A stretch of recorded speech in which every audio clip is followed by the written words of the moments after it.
मेरे प्यारे दोस्तों, मैं आपके मेरी नासिर। आजकल आप देख रहे होंगे कि सोशल मीडिया पे और मेन स्ट्रीम मीडिया पे बकरीद को लेकर एक घमासान मचा हुआ है और मेन स्ट्रीम मीडिया जो है उसमें इस पे डिबेट हो रहा है।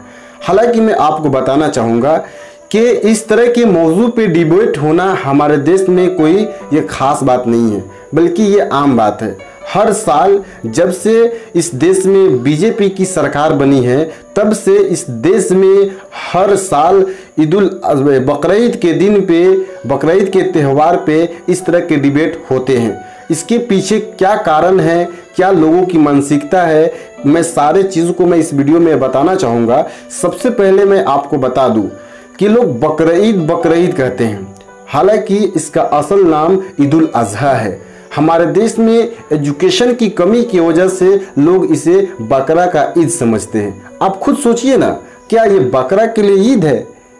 इस त्यौहार पे तो बकरों की ये कुर्बानी दी जाती है, उनको बलि चढ़ाया जाता है, और ये बकरा का ईद कैसे हो सकता है? ये बिल्कुल गलत है। इसका असल नाम ईद उल अज़हा है, लेकिन लोगों के पास इतना इल्म नहीं है। खैर छोड़िए, ये तो अलग बात रही। लेकिन हमारे देश में इस तरह के मौजू पे डिबेट कराना, इस तरह के मौजू पे झगड़ा झंझट होना, क्या समझते हैं आप? अगर आप मुझसे पूछेंगे तो मैं आपको एक ही शब्द बताऊंगा कि ऐसे पॉइंट पे, ऐसे डिबेट पे हम सब नौजवानों को केयर नहीं करना चाहिए। ये मेन स्ट्रीम जो मीडिया है आजकल, जो जिसे गोदी मीडिया भी कहा जाता है, जो गोदी मीडिया है आज वो सरकार की चापलूसी कर रही है, और कुछ अंधभक्त कह लीजिए, कुछ गलत मानसिकता वाले लोग कह लीजिए, वो और ये मीडिया दोनों मिलकर एक तरह का प्रोपेगेंडा चलाते हैं। लोग प्रोपेगेंडा इसलिए चलाते हैं ताकि लोग अपने मुद्दे से भटक जाए।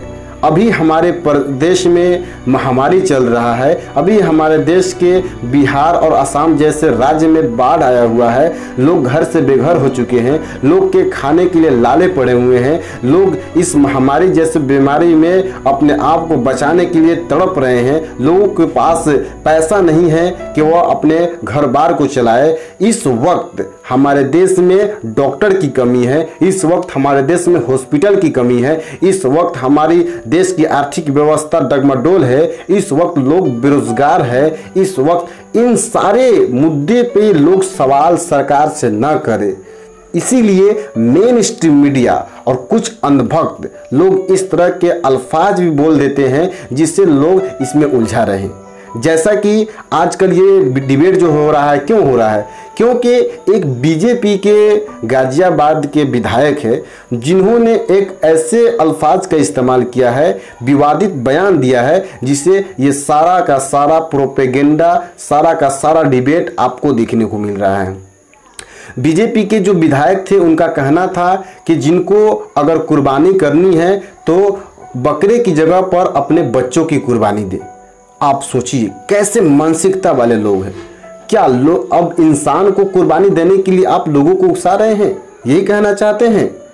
एक तरह से इनके मानसिकता को आप समझ सकते हैं। ये एक सांप्रदायिक माहौल को बनाना चाहते हैं, लोगों में हिंदू मुस्लिम करना चाहते हैं और अपने आप को इस तरह से फेमस होना चाहते हैं। तो ऐसे मुद्दे पे हम सब नौजवानों को सोचना चाहिए कि हमारे देश में अभी ज़रूरत है डॉक्टर की, हमारे देश में ज़रूरत है इस महामारी जैसी कोविड-19 जैसे महामारी से लड़ने की। इन पे हमें डिस्कस करना चाहिए, ना कि हम बकरे की लड़ाई पे हम लड़ते रहें। सो मेरे प्यारे दोस्तों, मेरे अजीज़ दोस्तों, आप सबसे मैं कहना चाहूँगा, आप जहाँ भी रहे शांति बनाए रखिए। आप इस तरह के मुद्दे में ना भटके। आपका दायित्व है, आप एक देश के नागरिक हैं और देश के नागरिक होने के नाते आपके कंधे के ऊपर एक जिम्मेदारी है इस देश की, और उस जिम्मेदारी को लेकर चलना है। आपको सवाल उठाना चाहिए। सवाल इसलिए उठाना चाहिए कि हमारे देश में अभी डॉक्टर की ज़रूरत है। सवाल अब इसलिए उठाना चाहिए कि हमारे देश में इस वक्त कोविड जैसी बीमारी से लड़ने की ज़रूरत है, ना कि हम इस बकरी के लड़ाई में फंस जाए।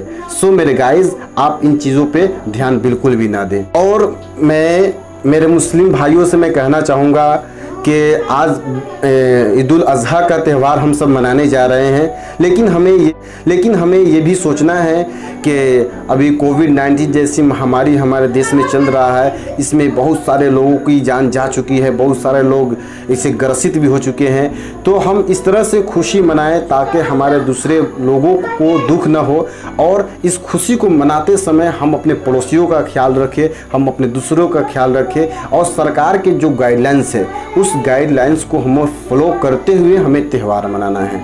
हमें खुशी त्यौहार मनाना है, लेकिन हमें सबके साथ मनाना है। हमारे देश समाज को सबको मद्देनज़र रख के हमें त्यौहार मनाना है, ना कि हम किसी दूसरे को तकलीफ़ देकर। जो भी सरकार की गाइडलाइंस है उसको हमें फॉलो करना है। चलिए, आई होप कि आप लोग मेरी बातों से सहमत होंगे और सरकार के जो गाइडलाइंस है उसको फॉलो करेंगे, और इस कोविड जैसी महामारी में आप सब लोग एक दूसरे से मिलकर इस देश को बचाएंगे और कोविड-19 को हराएंगे। चलिए, आप सबको ईद उल अज़हा की ढेर सारी शुभकामनाएं। आप खुश रहे, आपका परिवार खुश रहे, सारा समाज खुश रहे, पूरा देश खुश रहे।